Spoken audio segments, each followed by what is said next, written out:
یہ تھا کہ جس طرح سے ہم نے حدیث میں دیکھتے ہیں کہ ایک حدیث صحیح لذات ہی ہے اور اس کے بعد حسن لذات ہی آ جاتی ہے. جی اب اس کے بعد نیچے صحیح لغیر ہی کا درجہ آ جاتا ہے یا حسن لغیر ہی. اب وہ جب اس کی بعض دوسرے چینلز سے تصحیح ہو گئی تو پھر اس جی کا درجہ تو وہ صحیح لذات ہی والا کے قریب قریب پہنچ گیا. جی تو اب یہ کس حساب سے ہم کہیں گے کہ پہلا چینل کا کوئی فیصلہ کرنا ہوگا اصل میں وہ کہ جو کس روایت ہے حساب. نا، وہ جس طریق سے وہ روایت آئی ہے وہ تو موجود رہے گی، ہم اس روایت کو تو ختم نہیں کر سکتے. اور اس کے اندر جو راوی ہے اس کے بارے میں بھی طے شدہ ہے کہ وہ کامل الضبط نہیں ہے، اس لیے اس کا تو درجہ یہی متعین کیا جائے گا کہ بھئی اس وجہ سے اس حدیث کے اندر یہ خامی ہے لہٰذا یہ حسن ہے. الا انہ، یوں کر کے نا آگے جو محدثین ہیں جب اس سے کوئی حکم ثابت کرنا چاہتے ہیں نا تو پھر آگے مزید، مگر یہ ہے کہ اس میں دیگر کچھ شواہد وغیرہ کی وجہ سے اس کا مضمون جو ہے وہ اس کو اس کو تائید حاصل ہے، لہٰذا یہ مرتبے میں فلاں درجے کو پہنچ گئی ہے.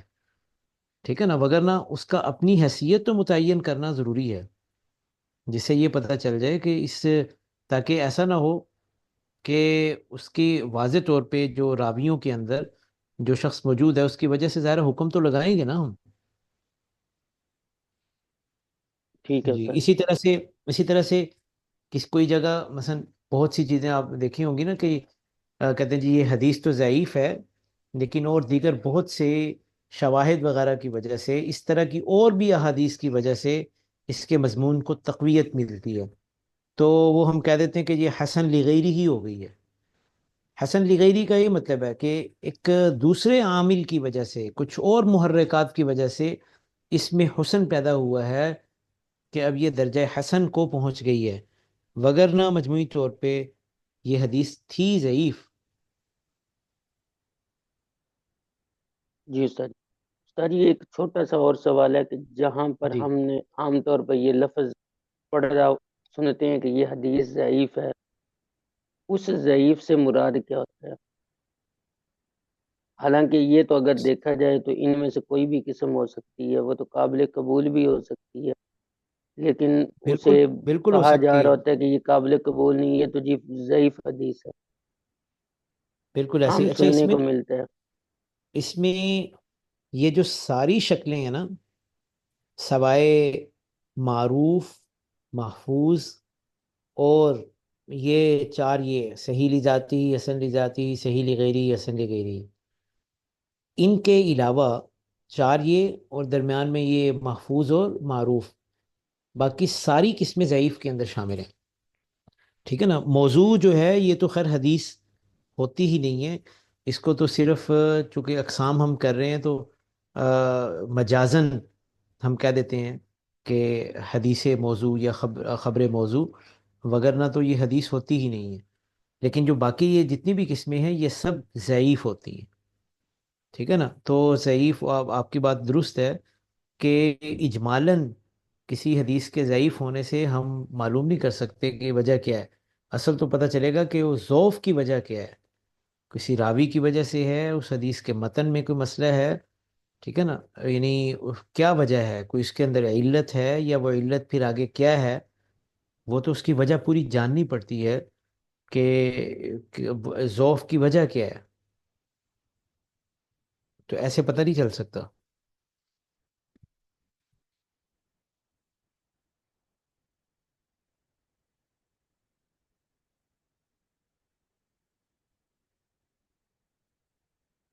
جی کوئی اور سوال ہو؟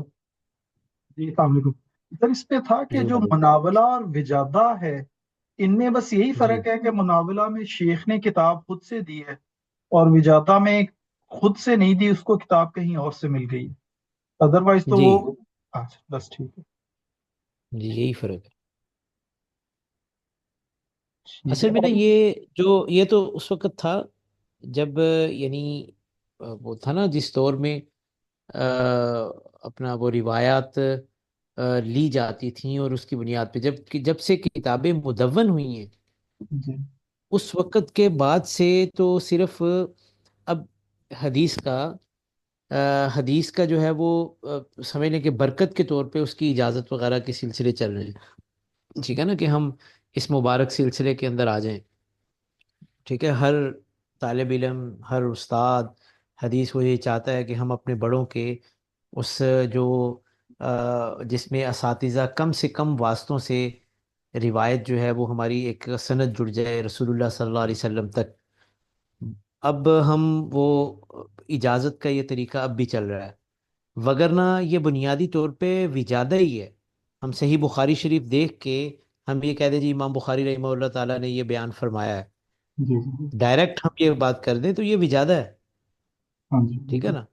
تو آج یہ وجادہ جو ہے اس میں اگر ہم کسی کتاب سے یہ نسبت جو کر رہے ہیں تو یہ بالکل قابل اعتبار طریقہ ہے تحمل حدیث کا، ٹھیک ہے ہوں، نا۔ آج اس میں کوئی شبہ نہیں ہے، یہ اس دور میں اس دور کی بات ہو رہی ہے کہ تب یہ ایسا تھا کہ مکاتبہ پہ صرف مکاتبہ پہ اعتبار نہیں کیا جا سکتا تھا، وجادہ پہ نہیں کیا جا سکتا تھا۔ اور آج اگر کوئی کسی کو کوئی صحیح بخاری کا نسخہ گفٹ کر رہا ہے، ٹھیک ہے، یا سیاہ ستہ کا کی کوئی کتاب کسی کو دے رہا ہے، تو بالکل یہ بھی جو ہے وہ اس کتاب سے روایات لی جا سکتی ہیں، بیان کی جا سکتی ہیں، اس لیے کہ اب وہ اس کی اپنی لکھی ہوئی تو نہیں ہے نا، ٹھیک ہے۔ یہ مناولہ جو ہے، ہاں، کوئی شیخ جو ہے وہ اگر یہ کہے کہ جی میرے واسطے سے تم یہ کوئی حدیث یوں بیان کر سکتے ہو، ٹھیک ہے نا، تو پھر وہ اس کی اجازت جو ہے وہ اس کتاب کے حوالے سے وہ بہرحال وہ محدود ہوگی کہ مثلا بخاری شریف کی روایات کو تم میری سند سے بھی آگے بیان کر سکتے ہو، تو پھر وہ مناولہ اس حد تک ہوگا، وگرنہ اب استناد کے لحاظ سے جو ہے وہ اس کی اس طرح کی اہمیت اب باقی نہیں رہی کتابیں مدون ہو جانے کے بعد۔ جی جزاک اللہ جی السلام علیکم استاد جی۔ جی وعلیکم السلام ورحمۃ اللہ۔ استاد جی یہ جو جس طرح بخاری شریف ہے یا مسلم شریف ہے، انہوں نے جو شروع میں یہ کتابیں جب لکھی، کیا انہوں نے بھی اپنی احادیث کے اندر یہ ساتھ مینشن کیے ہے کہ یہ مثال کے طور پر اس کے اندر یہ موضوع ہے اور یہ ضعیف ہے؟ نمبر ایک سوال۔ دوسرا، اگر جو مؤلف ہے جس نے کتاب لکھا ہے اس نے خود نہیں کیا، تو کیا ہم، بعد میں کسی نے یہ کرائٹیریا بنا کر ان کے اوپر یہ احکام لگا دیے کہ اس کو اس کیٹیگری میں یہ ضعیف ہو اور یہ موضوع؟ اور تیسرا سوال اس کے عمل کی اعتبار سے، کیونکہ آج کل مارکیٹ میں یہ لفظ مطلب ایک لے مین کی ٹرمینالوجی کے اندر بھی بہت مشہور ہے، یہ سے بھائی ضعیف حدیث ہے چھوڑے، یہ موضوع حدیث چھوڑے، تو عمل کی اعتبار سے اس کی ہم کس طرح پھر دیکھ لیں گے صحیح؟ بالکل صحیح۔ عمل کے لحاظ سے تو ویسے انشاءاللہ تعالی ہم آگے کسی اور لیکچر کے اندر ڈسکس تھوڑا بہت کر لیں گے، لیکن یہ ہے کہ ایک تو یہ ہے کہ بالکل اس دور میں بھی یہ تھا، سیاہ ستہ میں امام بخاری اور امام مسلم نے تو اجمالاً یہ بات کر دی ہے کہ یہ ہم نے اس کتاب کے اندر درج ہی وہ روایات کرنی ہے جس کو ہم صحیح سمجھیں گے، ٹھیک ہے نا۔ اس لیے وہ تو انہوں نے اجمالاً جو بات بتائی ہے ان کی تمام روایات یہ صحیح ہیں، اور بعد میں محدثین نے ظاہر ہے کہ راویوں وغیرہ کو ان کو جانچ کے بھی جو ہے وہ وہی حکم لگایا کہ یہ کتابیں جو ہے یہ ان دونوں میں خاص طور پہ وہ صحیح ہیں۔ البتہ جو دیگر ہیں سنن، اس میں محدثین نے صحت کا اہتمام کرنے کی اس طرح سے تو کوشش یعنی وہ ہمیں نظر نہیں آتی جیسے صحیحین کے اندر ہے، لیکن انہوں نے بہرحال حدیث میں جہاں پہ کسی جگہ پہ کوئی کلام ہے وہ انہوں نے کلام کیا ضرور ہے۔ وہ جب انشاءاللہ ہم یہ کتابیں ان کے کچھ نہ کچھ نمونے کے طور پہ کچھ نہ کچھ حصہ ہم پڑھیں گے تو اس میں ہم دیکھیں گے امام ترمذی رحمہ اللہ تعالی حدیث کا حکم باقاعدہ لگاتے ہیں کہ یہ حدیث جو ہے وہ حسن ہے، یہ حدیث جو ہے وہ صحیح ہے۔ اسی طرح امام ابو داود جو ہے وہ بعض حدیث پہ کلام کرتے ہیں، اس کو قال ابو داود کے عنوان سے ایک الگ ایک ٹرم بن گئی ہے کہ امام ابو داود نے اس پہ کیا کلام کیا ہے، ٹھیک ہے نا۔ اس لحاظ سے یعنی سیاہ ستہ کے مؤلفین جو ہے وہ یہ باقاعدہ مینشن کرتے ہیں۔ اور آپ کا سوال کیا تھا؟ سوری. جی جی جی سر، یہی تھا، دو تو کلیئر ہو گئی، تیسرے عمل کی آپ کہہ رہے تھے، انشاءاللہ یہ بعد میں نہ ایکسپلین کریں گے۔ ہاں، اس میں اجمالاً آپ اتنی بات ذہن میں رکھ لیں کہ یہ جو بلکہ بعد میں کریں گے کیونکہ بات لمبی جی ہو جائے گی، کہ فرائض اور واجبات وغیرہ کے لحاظ سے، دین کے احکام کے لحاظ سے، تو اس حدیث کو، ضعیف حدیث سے یہ چیزیں ثابت نہیں ہوتی. ٹھیک ہے نا؟ تو البتہ یہ ہے کہ فضائل کے معاملے کے اندر پھر جو ضعیف حدیثوں سے احتجاج یا ان سے جو ہے وہ دلیل لینا وہ درست ہوتا ہے. البتہ موضوع جو حدیث ہے اسے تو کسی بھی حوالے سے بیان کرنا بھی درست نہیں ہے. اور ضعیف حدیث جو ہے، اس میں محدثین نے یہ کہا ہے کہ ضعیف حدیث کو اگر بیان کرنا پڑ جائے یا اس سے، تو یہ ساتھ جو ہے وہ تنبیہ ضرور کر دینی چاہیے کہ یہ حدیث، اس کو محدثین نے، اس کی سند جو ہے وہ قوی نہیں ہے، یا یہ حدیث ضعیف ہے.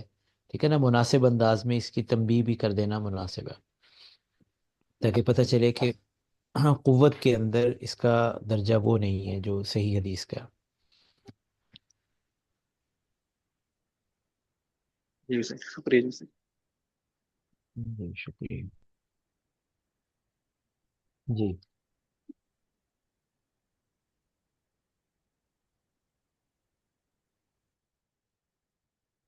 ٹھیک ہے جی، پھر اجازت دیجیے. جی جزاک اللہ خیر، شکریہ۔ جزاک اللہ خیرا. السلام علیکم ورحمۃ اللہ.